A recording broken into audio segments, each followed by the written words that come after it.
President కి ఒక letter కూడా మనం రాయించాలి.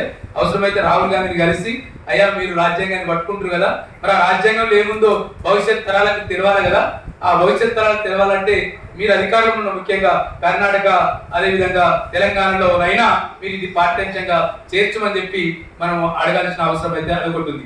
రెండోది, ఇప్పటికే మొత్తమే రాజ్యాంగం పాఠ్యాంశం లేకుండా లేదు. సాంఘిక శాస్త్రంలో 8th క్లాస్లో మనకు ఉంది. చాలా దాదాపు ప్రభుత్వ పాఠ్య పుస్తకాల్లో ప్రతి పుస్తకం మీద రాజ్యాంగ పీఠిక చివరి పేజీలో మొదటి పేజీలో మనకు రాజ్యాంగ పీఠిక కనిపిస్తుంది, కానీ దాన్ని ఎవరు చదవడు.